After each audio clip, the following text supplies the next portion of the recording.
صلى عليك الله يا ابن عبد الله أحمد حبيبنا عليك السلام.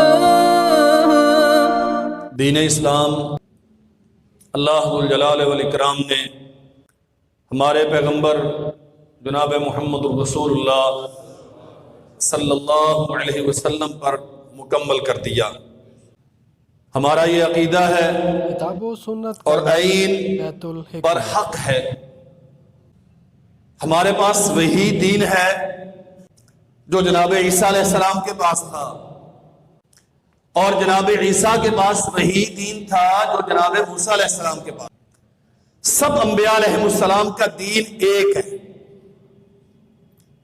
اللہ کے نبی نے فرمایا دینہم واحد و امہاتہم شتیٰ. مائیں الگ الگ ہیں، نام، علاقہ بعثت، وقت بعثت یہ مختلف ہے، لیکن دین سب کا ایک ہے. اس اعتبار سے تمام انبیاء علیہ السلام کی میراث کے وارث ہم ہیں.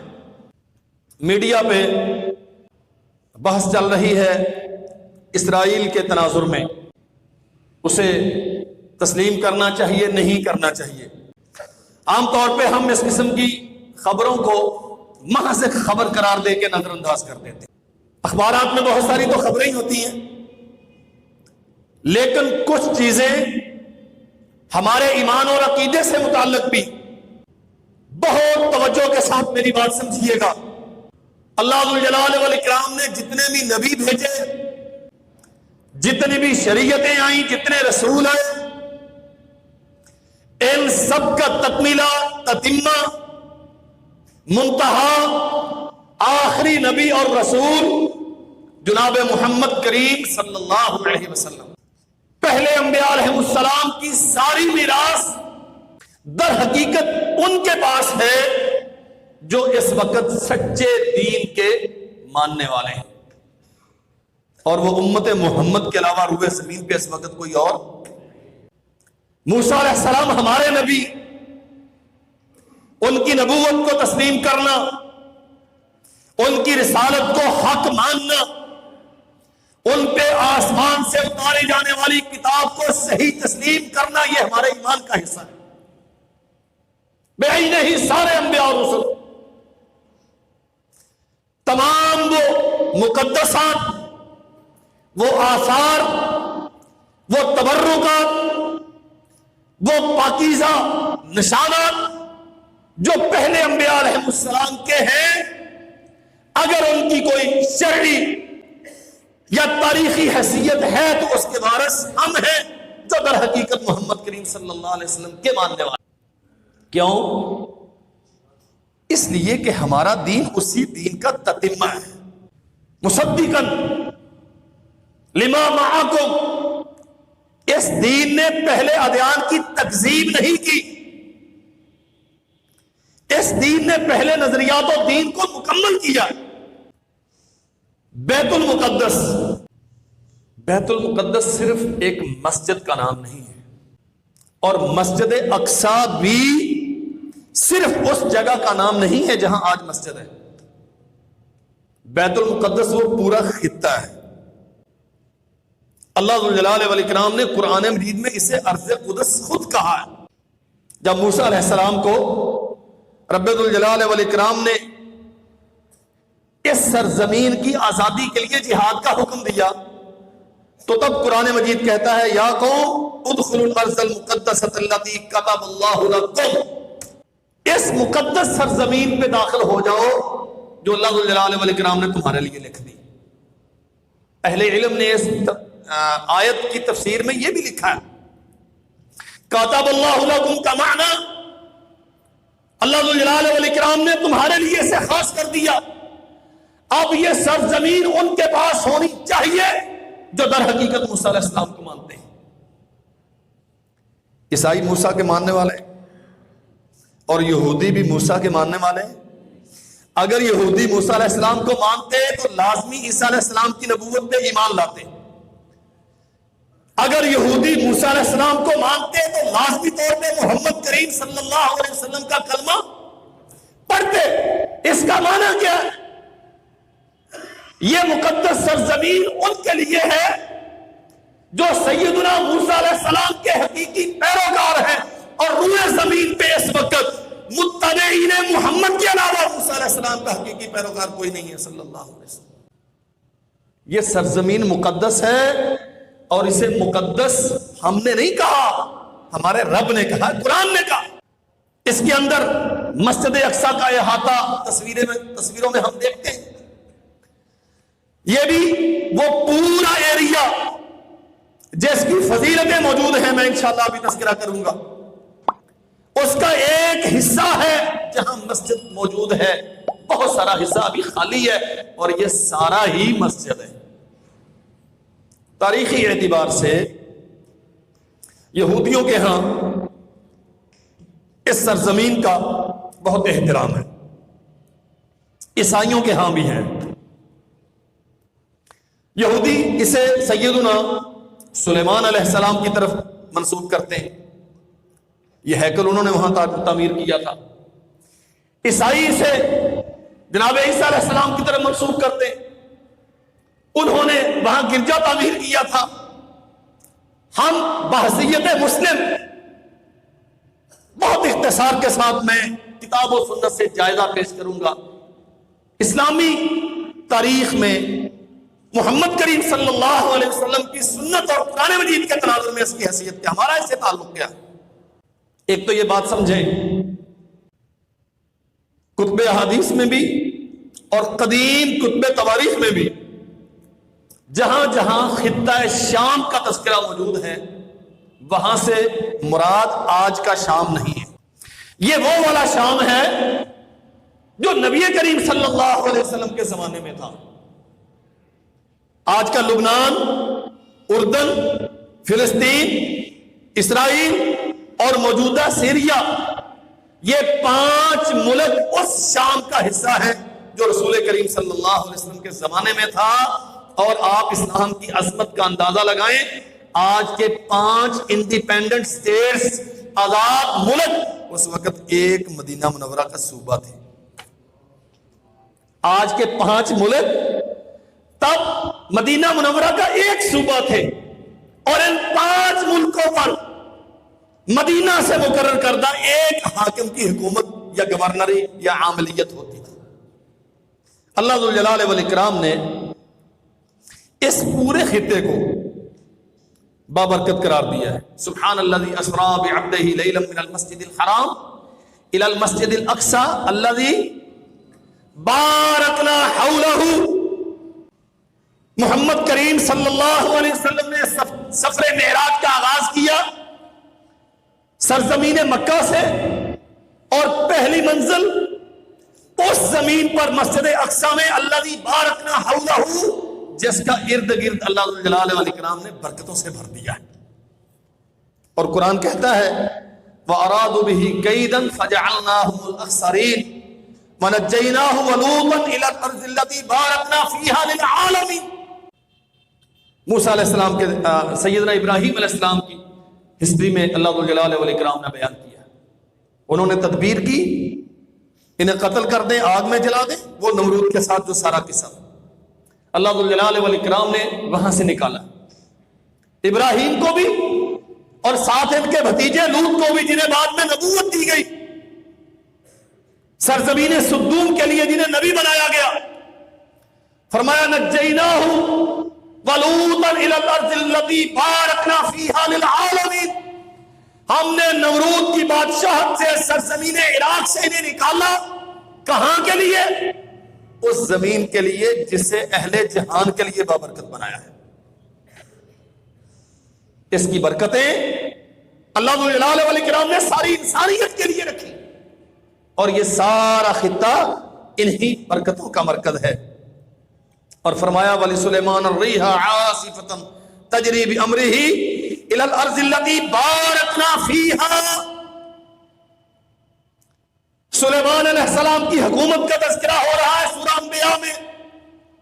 بادشاہت ہے، اختیارات ہیں، حتیٰ کہ ہوائیں بھی ان کے حکم کے تابع ہیں، اور ان کے حکم سے ہوائیں چلتی ہیں اس سرزمین میں التی بارکنا فیہا، جس سرزمین کو ہم نے برکتوں کا مرکز بنایا.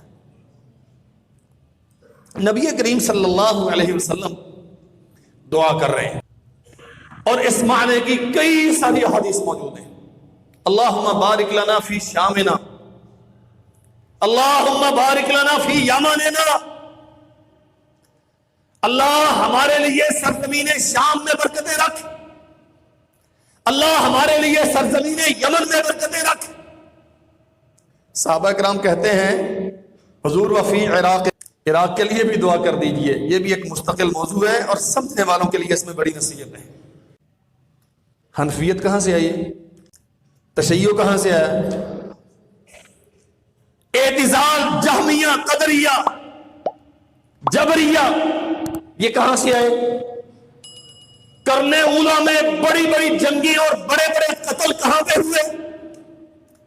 عثمان ابن عفان کے خلاف منصوبہ بندی کہاں پہ ہوئی؟ کتاب و سنت کا دائی کوفہ و بصرہ. حکمہ. اور تب سے لے کر اب تک، ابھی کل کی بات ہے، داعش یہ کہاں سے آئی؟ یہیں پہ آپ کے شہر میں چیچا وطنی میں. تب میرا پہلا خطبہ تھا، میں کسی کی جگہ پر قاری عبدالشکور صاحب کے پاس آیا تھا خطبہ دینے کے لیے. اچانک وہاں کسی دوست نے مجھ سے سوال کر لیا کہ داعش رفع الیدین کرتے ہیں، پکے سلفی ہیں، تو اب کیا سمجھتے ہیں ان کی خلافت جائز ہے؟ یہ نیا نیا فتنہ آیا تھا اور تب اتنی معلومات ہمارے پاس نہیں تھی، لیکن یہ احادیث ہمارے سامنے تھی. میں نے اللہ کی رحمت سے تب یہ کہا تھا کہ نہیں بھائی، جو چیز عراق سے آتی ہے اسے جانچے بغیر ہم صحیح نہیں مان سکتے. کیوں؟ اللہم بارک لنا فی شامنا و بارک لنا فی یمننا، اللہ شام میں برکت، یمن میں ہمارے لیے برکت. حضور وفی عراقنا فرمایا نہیں، ہنالک الزلازل والفتن، وہاں فتنے ہوں گے، مصیبتیں ہوں گی امت کے لیے، اچھائیاں بھی ہیں لیکن غلبہ نقصانات کا، فتنوں کا. بہرحال میں عرض یہ کر رہا تھا، رسول کریم صلی اللہ علیہ وسلم نے سرزمین شام کے لیے برکت کی دعا کی. اللہ قرآن میں جا بجا کہتا ہے ہم نے سرزمین کو بابرکت بنایا، اور محمد کریم صلی اللہ علیہ وسلم نے فرمایا سنو سیقول ہجرۃ بعد الہجرہ، ایک وقت آئے گا جب گمسان کا رنگ پڑے گا اور لوگ اپنے گھروں سے بے گھر کیے جائیں گے، ہجرتوں پر مجبور کیے جائیں گے. فرمایا فخیار اہل الارض الزمہم مہاجر ابراہیم، تب روئے زمین پہ سب سے بہترین لوگ وہ ہوں گے جو ابراہیم کی جائے ہجرت کو لازم پکڑیں گے. اور جناب ابراہیم علیہ السلام ہجرت کر کے کہاں گئے تھے؟ فلسطین، آج کا بیت المقدس. تب کا ارض شام بہترین جگہ ہوگی جب دنیا فطروں سے بھری ہوئی ہوگی. رسول کریم صلی اللہ علیہ وسلم نے فرمایا تب یہ علاقہ تمہارے لیے بہترین ہوگا. اور فرمایا لا تقوم الساعة حتى يتحول خيار اہل العراق الى الشام، اس وقت تک قیامت قائم نہیں ہوگی جب تک عراق کا ہر اچھا آدمی شام میں نہ چلا جائے. اور واہل العراق الى الشام ويتحول شرار اہل الشام الى العراق، شام کا ہر اچھا آدمی، ہر برا آدمی عراق چلا جائے گا، عراق کا ہر اچھا آدمی شام چلا جائے گا. تب قیامت قائم ہوگی، اس سے پہلے قیامت قائم نہیں. دونوں علاقوں کا ذرا کمپیریزن کر لیں آپ. اللہ ذوالجلال والاکرام نے محمد کریم صلی اللہ علیہ وسلم کی زبان سے سرزمین شام کو محشر، منشر، قیامت اسی زمین پہ قائم ہوگی، یہی سے لوگوں کو اٹھایا جائے گا. جناب عیسیٰ علیہ السلام کا نزول اسی سرزمین پہ ہوگا، اور یہی سے وہ آخری دین، دین اسلام، دین محمد صلی اللہ علیہ وسلم کے مؤید اور ناصر بن کے، داعی اور مبلغ بن کے نکلیں گے اور پوری دنیا پہ اللہ کا دین قائم کریں گے. ہمارے لیے تاریخ اسلام میں، شریعت اسلام میں اس سرزمین کی اور خاص طور پہ بیت المقدس کی حیثیت کیا ہے؟ ہمیں اللہ ذوالجلال والاکرام نے جناب ابراہیم علیہ السلام کی اولاد قرار دیا ہے. فاتبع ملت ابراہیم حنیفا، ملت ابیکم ابراہیم، ہمیں حکم ہے ابراہیم کی پیروی کرو، ان کے دین کی پیروی کرو، وہ تمہارا باپ ہے، قرآن کہتا ہے ابراہیم تمہارے باپ ہیں۔ اس کا معنی کیا ہے؟ دین ابراہیم اب ہمارے پاس ہے، دین ابراہیم ہمارے پاس ہے، اور ارض فلسطین بیت المقدس، یہاں اللہ ذو الجلال والاکرام نے ابراہیم علیہ السلام کو ہجرت کروا کے بھیجا، یعنی وہ سرزمین ہے جہاں ہمارے والد محترم گئے، یہ وہ سرزمین ہے جہاں ہمارے والد محترم گئے۔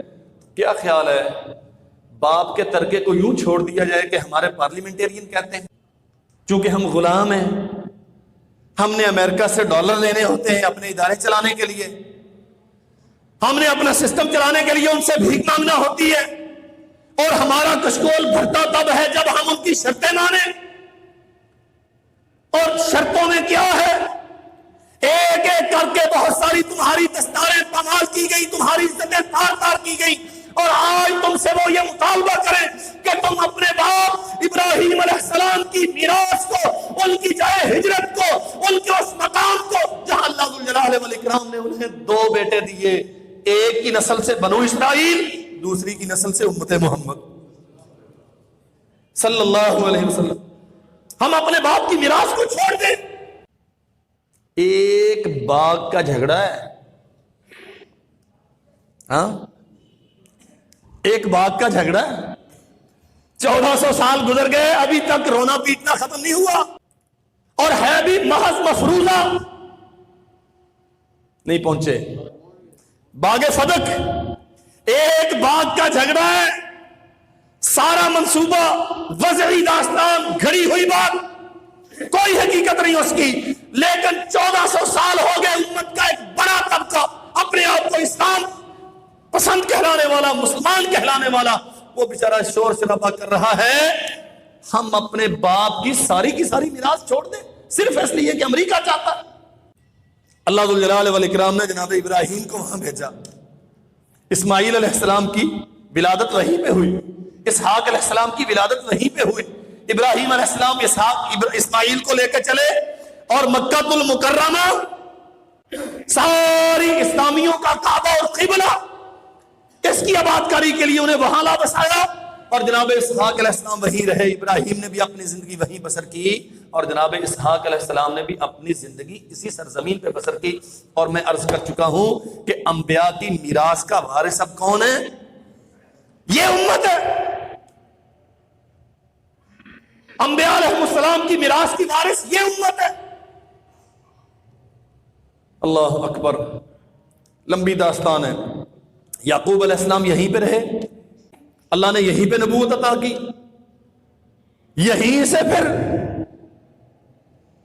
یوسف علیہ السلام وہ مصر چلے گئے، پھر جب وہاں کی بادشاہت یا وزارت خزانہ اللہ نے عنایت کر دی تو اپنے بھائیوں کو والد محترم سمیت اپنے پاس بلوا لیا، پھر انبیاء علیہ السلام کا گھرانہ فلسطین سے مصر میں منتقل ہو گیا، اور ایک وقت آیا جب اللہ ذو الجلال والاکرام نے موسیٰ علیہ السلام کو حکم دیا، موسیٰ قوم کو ساتھ لیجئے، اور وہ سرزمین جو تھی تمہاری یعقوب کے توسط سے، اسحاق کے توسط سے، ابراہیم علیہ السلام ان کی نسبت سے تمہاری ہے، اسے عمالقہ سے جا کے آزاد کروائیے۔ ابراہیم ہمارے، اسحاق ہمارے ہیں، یعقوب ہمارے ہیں، موسیٰ ہمارے ہیں۔ موسیٰ علیہ السلام واپس آئے، انشاءاللہ میں اختصار سے تھوڑا سا اشارہ کروں گا، داستان لمبی ہے۔ آزاد نہیں ہوا علاقہ، اللہ کے پاس چلے گئے، ہارون علیہ السلام بھی چل دیے، یوشع بن نون علیہ السلام کو اللہ نے نبوت سے سرفراز فرمایا، ذمہ داری سونپی، فلسطین آزاد ہو گیا۔ پھر اللہ ذو الجلال والاکرام نے اسی سرزمین پہ جناب داؤد علیہ السلام کو نبوت عطا کی، یہیں پہ جناب سلیمان علیہ السلام کی عظیم الشان بادشاہت ہوئی، یہیں پہ زکریا ہوئے، یہیں پہ یحییٰ ہوئے، یہیں پہ عیسیٰ علیہ السلام ہوئے، اور یہ سارے ہمارے ہیں۔ دوسرا اینگل سمجھیے ذرا، نبی کریم صلی اللہ علیہ وسلم خود اس مسجد کا کتنا ذوق رکھتے تھے۔ فرمایا لا تشد الرحال الا الى ثلاثه مساجد، ثواب کی نیت سے رخت سفر باندھنا سوائے 3 مسجدوں کے کسی اور کے لیے جائز، کوئی دربار، کوئی مزار، کوئی آستانہ، کسی کی طرف جانا ثواب کا باعث نہیں ہے سوائے 3 مسجدوں کے۔ حضور کون سی ہیں؟ فرمایا مسجد الحرام ہے، میری مسجد ہے، بلکہ مسجد اقصی کا نام پہلے لیا، فرمایا مسجد الحرام و مسجد الاقصی و مسجدی، مکہ مکرمہ میں مسجد الحرام اور اقصی بیت المقدس میں مسجد اقصی اور مدینہ میں میری مسجد۔ اس لیے حجاج کرام، معتمرین، زائرین جب مدینہ منورہ کا ارادہ کرو نا تو روزے کی بجائے، آثار کی بجائے، زیارتوں کی بجائے مسجد نبوی کی نیت کیا کرو۔ بات دوبارہ سن لو، مدینہ النبی کا ارادہ کرو نا تو مسجد نبوی کی زیارت کی نیت کیا کرو، زیارتیں ساری، لیکن اور زیارتوں کی نیت سے سفر کرنے کی کوئی فائدہ، ثواب نہیں ہے۔ مسجد نبوی کی نیت کر کے سفر کرنے کا ثواب ہے۔ اور فرمایا محمد کریم صلی اللہ علیہ وسلم نے دنیا میں 3 مسجدیں ہیں جن میں ثواب کئی گنا زیادہ ہوتا ہے۔ مسجد الحرام میں 1 کی بجائے 1 لاکھ کا ثواب، اور مسجد نبوی میں 50,000 والی حدیث بھائی صاحب ٹھیک نہیں ہے، 1,000 والی حدیث ٹھیک ہے سند کے اعتبار سے۔ مسجد نبوی میں 1 کے بدلے میں 1,000، اور محمد کریم صلی اللہ علیہ وسلم نے فرمایا مسجد الاقصی میں 250 نماز کا ثواب۔ اس کے علاوہ دنیا میں اور کوئی مسجد ایسی نہیں ہے جس کی کوئی خاص حیثیت بیان کی گئی ہو، اور یہ کس نے بیان کیا؟ جناب محمد رسول اللہ صلی اللہ علیہ وسلم نے۔ ہمارا دین ہے اور اس دین کے اصل وارث ہم ہیں۔ اللہ اکبر۔ اصحاب رسول رضوان اللہ علیہم اجمعین، سیدنا برا بن عازب بیان کرتے ہیں مسجد اقصی کی، بیت المقدس کی اسلام میں حیثیت کیا ہے، امت مسلمہ میں حیثیت کیا ہے۔ فرمایا جب ہم مکہ سے ہجرت کر کے مدینہ میں آئے 16 یا 17 ماہ ہمارا قبلہ بیت المقدس تھا، ہم قبلہ کی طرف منہ کر کے نمازیں ہم بیت المقدس کی طرف منہ کر کے نمازیں پڑھتے رہے۔ اس اعتبار سے بھی یہ ہماری میراث ہے اور ہم نے اسے ترک نہیں کیا، ہم نے اس کی اہانت نہیں کی، اسلام نے اسے ڈیگریڈ نہیں کیا۔ بات یہ ہے اسلام نے بیت اللہ کو ملت اسلام کے لیے قبلہ بنایا ہے، لیکن مسجد اقصی کی حیثیت اور واقعیت موجود ہے، اسلام اس سے کبھی انکار نہیں کرتا۔ 16-17 ماہ ہمارے نبی، اس امت کے اولین لوگ، اصحاب رسول علیہم السلام علیہم الرضوان، جس قبلے کی طرف منہ کر کے نمازیں پڑھتے رہے، ہم اس سے دستبردار ہو جائیں۔ بات سمجھو ذرا، روڈ پہ چلتے ہوئے نا آپ کو جگہ جگہ پہ آستانے نظر آتے ہیں۔ حجرہ شریف جا کے داستان پڑھ کے دیکھ لیں، حجرہ شاہ مقیم کیا ہے؟ یہاں شاہ صاحب کا حجرہ مبارک تھا، تدفین کہاں ہوئی ہے پتہ نہیں، یہ شاہ صاحب کا ڈیرا تھا، یہاں رستے میں چلتے ہوئے 2 دن ٹھہرے تھے، وہاں آستانہ بن گیا، اس سے لوگ تبرک حاصل کرتے ہیں، اس سے لوگ مرادیں پوری کرواتے ہیں، اس سے مشکل کشائی سب کچھ چل رہا۔ ارے وہ سرزمین کتنی مقدس ہوگی، اس کا تبرک کا کیا مقابلہ ہے جس کی طرف سید الکونین نے 16-17 ماہ منہ کر کے نماز پڑھی۔ کوئی ٹوٹا پھوٹا بابا کسی روڈ کے کنارے پر سستانے کے لیے 1 دن کے لیے روک گیا تو وہاں آستانہ بن جاتا ہے، اور امت آج غفلت کا شکار ہے۔ محمد کریم صلی اللہ علیہ وسلم کے قبلے کو، اس ملت کے، اس امت کے اولین قبلے کو چھوڑنے پر تیار ہے، اس کی کوئی حیثیت ہی نہیں۔ اللہ اکبر۔ کتنے صحابہ کرام تھے رضوان اللہ علیہم اجمعین جو جاتے رہے، ہم تبرکات شمار کرتے نا۔ اللہ اکبر۔ تصویریں بنی ہوئی ہیں، میں بہت آپ کے مزاجوں کے قریب، آج یہ موضوع بہت ثقیل ہے اور عام طور پہ ہمارے مزاج کے خلاف ہے، لیکن میں دانستہ وہ مثالیں دے رہا ہوں جس سے سمجھنے میں آسانی ہو۔ یہ تصویریں لگی ہوتی ہیں نا بڑی خاص قسم کی، نعلین مبارک، یہاں وہاں ہر جگہ پہ، پتہ نہیں اس کی کوئی حقیقت ہے یا نہیں، افسانہ ہے۔ تبرکات اتنے زیادہ تبرکات کے مدینہ کی مٹی لوگ اٹھا کے لے کے آتے ہیں، جب تدفین ہوگی تو قبر میں ڈال دینا۔ درختوں کے پتے کاٹ دیے گئے وہاں سے، تبرک سمجھ کے۔ ارے یہ تبرک نہیں ہے۔ جس کی آزادی کی خواہش موسیٰ علیہ السلام نے کی، خواہش نہیں کی، اس کے لیے باقاعدہ رخت جہاد باندھا۔ جس کی آزادی کے لیے ہارون علیہ السلام نے کوشش کی، جس کی آزادی کے لیے اللہ نے یوشع بن نون کو بھیجا، جس کی فضیلتیں محمد کریم صلی اللہ علیہ وسلم نے بیان کی، اور صرف بیان نہیں کی، دنیا کے سامنے وضاحت کی۔ آسمان کے معراج کے سفر پہ گئے، پہلا پڑاؤ مسجد اقصی میں کیا، اور انبیاء کی امامت کہاں کی؟ دنیا کو سمجھایا ہے۔ موسیٰ علیہ السلام اسی کی فتح کے لیے آئے تھے، ابراہیم علیہ السلام یہی رہے ہیں، داؤد و زکریا کو نبوت حکومت یہی ملی ہے، عیسیٰ اور یعقوب بھی یہی رہے، لیکن اب سارے اقتداء میں ہیں، امامت محمد کریم صلی اللہ علیہ وسلم کے پاس ہے۔ اور میرے بھائیوں، اگر ہم اسلام کا مزاج سمجھے تو ہمیں سمجھنا چاہیے اللہ کے نبی نے امامت کر کے دنیا کو پیغام دیا ہے۔ اب مسجد اقصی کا مصلی امت محمد کے پاس، کسی ہیکل کی گنجائش نہیں ہے، کسی گرجے کی اور پادری کی وہاں کوئی گنجائش نہیں ہے۔ وہاں اختیار صرف اس کا ہے جو محمد الرسول اللہ صلی اللہ علیہ وسلم کے دین کا مدعی ہے۔ اللہ اکبر ہے۔ سیدنا عمر بن خطاب رضی اللہ عنہ حکومت اور خلافت سنبھالنے کے بعد 2 بار مدینہ منورہ سے نکلنے کی ارادہ کیا ہے۔ ایک بار مارکہ نہامت کے لیے، کسرا فارس کا آخری مورچہ، اس کی فتح کے لیے ارادہ کیا، میں خود جاتا ہوں، حضرت علی کے مشورے پر واپس چلے گئے۔ اور ایک بار عملاً نکلے ہیں مدینہ منورہ سے، مدینہ کو چھوڑا ہے، کس لیے؟ بیت المقدس کی آزادی کے لیے۔ یہ آثار ہیں تیرے، یہ تبرکات ہیں تیرے بڑوں کے۔ جوتوں کی تصویریں سینے پہ لگا لی، پشانیوں پہ لٹکا لی، یہ تبرک ہے تاریخی اعتبار سے، شرعی اعتبار سے۔ لمبا سینکڑوں کلومیٹر کا سفر کیا ہے عمر بن خطاب رضی اللہ عنہ نے۔ بیت المقدس کی اہمیت اتنی زیادہ ہے، ابو عبیدہ ابن الجراح رضی اللہ عنہ نے پیغام بھجوایا، سارے پادری پنڈت پروہت جتنے بھی ہیں، یہ سارے بیت المقدس کو، یروشلم کو، تب ایلیا اس کا نام تھا، عیسائیوں میں اس کا نام ایلیا ہے، یہودیوں میں اس کا نام یروشلم ہے، اور مسلمانوں میں اس کا نام بیت المقدس ہے۔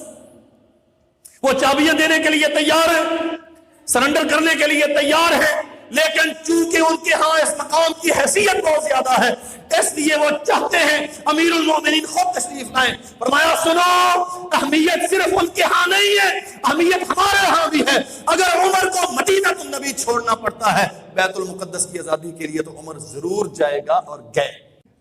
ابو عبیدہ ابن الجراح امین هذه الامہ، 10 مبشرہ میں سے، اس علاقے کی، اس سرزمین کی فتح کے لیے جنہیں عساکر اسلام کا سپہ سالار بنایا امیر المومنین نے۔ خالد بن ولید یہاں موجود ہیں، عمرو بن العاص یہاں موجود ہیں، معاویہ بن ابی سفیان یہاں موجود ہیں، عبد الرحمن بن عوف یہی موجود ہیں، ابو ہریرہ یہاں موجود ہیں۔ اتنے جلیل القدر اصحاب رسول اس ایک سرزمین کی فتح کے لیے، کسی اور علاقے کی فتح کے لیے اتنے بڑے جرنیل اکٹھے نہیں ہوئے جتنے بیت المقدس کی فتح کے لیے۔ کیا تھا؟ عیسائیوں سے مقابلہ سخت تھا، ہو سکتا ہے یہ بھی، لیکن میرے بھائیوں، اصل میں انسانوں کو، امت محمد کو، آج کے مسلمانوں کو، پاکستانیوں کو سمجھانا مقصود تھا۔ اسلام میں اس مقام کی حیثیت اتنی زیادہ ہے کہ خالد بن ولید بھی، حالانکہ اصول کیا تھا؟ جہاں خالد ہے وہاں ابو عبیدہ نہیں ہوتے، جہاں عمر ہے وہاں عبد الرحمن نہیں ہوتے، جہاں معاویہ ہے وہاں زیاد نہیں ہوتے، یزید نہیں ہوتے۔ یزید بن ابی سفیان معاویہ کے بڑے بھائی تھے۔ جہاں شرحبیل بن حسنہ ہے وہاں اکرمہ بن ابی جہل نہیں ہوتے۔ الگ الگ سارے جرنیل ہیں، ایک کافی ہے، لیکن یہاں سب جمع کر دیے۔ کیوں؟ یہ مقام اتنی اہمیت رکھتا ہے کہ پورے اسلامی لشکر کو بھی یہاں جھونکنا پڑے تو اسے گریز نہ کرنا، لیکن اس وطن کی، اس سرزمین کی آزادی ضروری ہے۔ اللہ اکبر۔ اور پھر حالت کیا ہے؟ سیدنا عبداللہ ابن عمر رضی اللہ عنہما، بہت سارے صحابہ کرام ہیں جنہوں نے باقاعدہ یہاں سکونت اختیار کی. سیدنا ابو ریحان رضی اللہ عنہ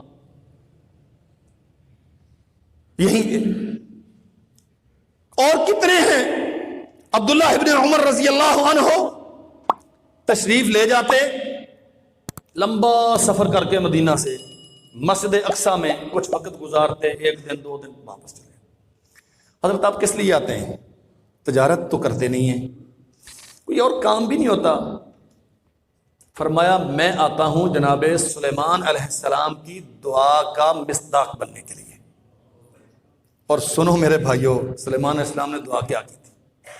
نبی کریم صلی اللہ علیہ وسلم نے فرمایا جب سلیمان علیہ السلام نے مسجد تعمیر کی، کون سی مسجد؟ مسجد اقصی، جسے یہ ہیکل کہتے ہیں. اور ان کا دعویٰ، یہودیوں کا دعویٰ یہ ہے کہ یہاں ہیکل تعمیر ہوا اور سب سے پہلے یہ تعمیر ہوا، جبکہ اسلام کیا کہتا ہے؟ ابراہیم علیہ السلام نے بیت اللہ کی تعمیر کی. یہ تو واضح ہے نا بالکل. وَإِذْ يَرْفَعُ إِبْرَاهِيمُ الْقَوَاعِدَ مِنَ الْبَيْتِ وَإِسْمَاعِيلُ، ابراہیم علیہ السلام نے بیت اللہ کی تعمیر کی. ابراہیم علیہ السلام کی دنیا سے تشریف لے جانے کے بعد سلیمان علیہ السلام کی بعثت تک کم و بیش 1000 سال کا وقت. نبی کریم صلی اللہ علیہ وسلم سے پوچھا گیا اللہ کے نبی سب سے پہلے کون سا گھر بنا زمین پہ اللہ کی بندگی کے لیے؟ فرمایا بیت اللہ. حضور اس کے بعد فرمایا مسجد اقصی. اللہ کے نبی فرق کتنا تھا؟ فرمایا 40 سال کا فرق. صحیح مسلم میں 40 سال کا فرق. اگر بیت اللہ ابراہیم علیہ السلام نے بنایا اور سلیمان علیہ السلام آتے 1000 سال بعد، اس کا معنی کیا ہے؟ سلیمان علیہ السلام نے جو مسجد تعمیر کی ہے یہ تعمیر نو تھی، تعمیر اول وہ یا ابراہیم علیہ السلام نے کی ہے. اور زیادہ قرین عقل یہی بات ہے کہ اگر بیت اللہ کی تعمیر اول ابراہیم نے کی ہے تو مسجد اقصی کی تعمیر اول بھی ابراہیم نے کی. ایک قول اس میں اور بھی ہے کہ بیت اللہ کو بھی ابراہیم علیہ السلام نے تعمیر جدید پہ استوار کیا ہے، اس سے پہلے اس کی تعمیر بھی ہو چکی تھی. بہر صورت سلیمان علیہ السلام نے جو مسجد تعمیر کی ہے یہ تعمیر اول نہیں تھی، یہ تعمیر جدید تھی. دعا کیا ہے؟ مسجد کی تعمیر بہت شاندار مسجد، بادشاہ تھے، اور انسانی تاریخ میں ایسی بادشاہت اللہ نے کسی کو دی نہیں جتنی سلیمان علیہ السلام کو.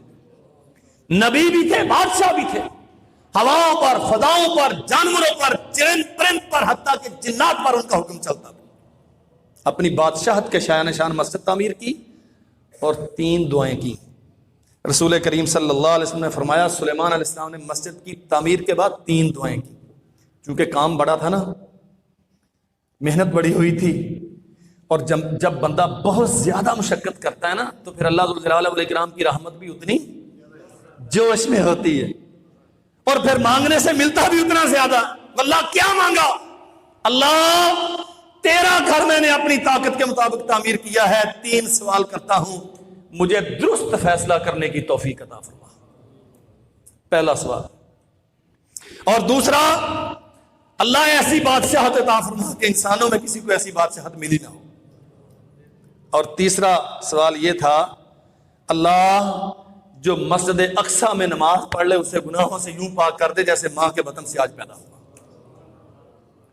سنن نسائی میں حدیث ہے، رسول کریم صلی اللہ علیہ وسلم نے فرمایا اللہ نے درست فیصلے کی توفیق بھی دی، اللہ نے بے مثال بادشاہت بھی دی، اور مجھے امید ہے کہ اللہ نے چھوڑی تیسری بھی نہیں، وہ بھی پوری کر دی. یہ فضیلت پانے کے لیے عبداللہ ابن عمر رضی اللہ عنہما مدینہ سے سواری دوڑاتے ہیں، مسجد اقصی جاتے ہیں. کیا خیال ہے، ہمارا حق ملکیت ثابت ہوتا ہے کہ نہیں ہوتا؟ پوچھا آپ کیوں آتے ہیں؟ فرمایا میں سلیمان علیہ السلام کی اس دعا کا مصداق بننے کے لیے. اللہ ہمارے بھی نصیب کو، ہمیں بھی اللہ توفیق عطا فرما، ہم تیرے اس عظیم گھر میں جا کے نماز پڑھیں. کتنے صحابہ کرام ہیں جو بار بار وہاں رہے. ابو عبیدہ ابن الجراح اس کے فاتح ہیں، اولین مؤذن سیدنا بلال ابن رباح رضی اللہ عنہ. جب عمر بن خطاب نے چابیاں لینے کے لیے رخت سفر باندھا، ساتھ گئے، اور جب بیت المقدس کی آزادی 15 ہجری میں عمر بن خطاب کے ہاتھوں واقع ہوئی تو اس اللہ کے پاک گھر میں سب سے پہلی اذان تکبیر بلال بن رباح رضی اللہ عنہ نے بلند کی. وہ بلال حبشی اور ہیں، یہ بلال بن رباح اور ہیں، انہوں نے بلند کی. اللہ ذو الجلال والاکرام نے توفیق عطا فرمائی. سیدنا معاذ بن جبل یہاں رہے، اسامہ بن ثابت، عبادہ بن صامت رضی اللہ عنہ اولین قاضی مقرر کیے گئے، اساکر اسلام کے فیصلے کرنے والے یا سارے انسانوں کے جھگڑوں کے فیصلے کرنے والے. سب سے پہلا جسٹس یہاں عبادہ بن صامت رضی اللہ عنہ کو مقرر کیا گیا. سیدنا تمیم الداری رضی اللہ عنہ اس شہر کے گورنر رہے. ابو ریحانہ رضی اللہ عنہ مسجد اقصی کے مدرس رہے. یہ آثار ہیں تیرے آبا کے جو مسجد اقصی سے وابستہ ہیں. اور سنو میرے بھائیو، سیدنا شداد بن اوس رضی اللہ عنہ آج بھی مسجد اقصی کی دیوار کے باہر مدفون ہیں. وہیں پہ فوت ہوئے، وہیں پہ دفن کیے گئے. امام شافعی محمد بن ادریس الشافعی رحمت اللہ علیہ، ان کا نام ہم اکثر سنتے ہیں. 4 فقہی مسالک میں سے ایک کے بانی. یہ غزہ، اخبارات میں پڑھتے ہیں نا، غزہ کی ناکہ بندی کر دی گئی ہے، خوراک نہیں جانے دی جا رہی، یوں کر دیا وہ کر دیا. یہ وہ مبارک شہر ہے جہاں سے اللہ ذو الجلال والاکرام نے محمد بن ادریس الشافعی رحمت اللہ علیہ کو اٹھایا. میں تاریخی اعتبار سے آپ کو آپ کے بڑوں سے ذرا منسلک کرنا چاہ رہا ہوں. تیری نسبت کیا ہے بیت المقدس کے ساتھ؟ محمد بن ادریس الشافعی یہاں کے تھے اور صحیح بخاری کی سب سے عظیم شرح کرنے والے حافظ احمد ابن حجر الاسقلانی رحمت اللہ علیہ. اسقلان یہ فلسطین کا شہر ہے، یروشلم کے قریبی ہے. یہ وہاں کے تھے. حضرت امام ابن قدامہ المقدسی رحمت اللہ علیہ نابلس کے تھے. یہ بستی تھی چھوٹی سی، یروشلم یا ایلیا کے قریب، آج بھی موجود ہے. حافظ عبد الغنی بن عبد الواحد المقدسی رحمت اللہ علیہ یہیں کے سرزمین فلسطین کے تھے. امام احمد بن حسین الرملی، رم اللہ شہر ہے، آج بھی اسی نام سے موجود ہے، فلسطین کا شہر ہے، یہاں کے تھے.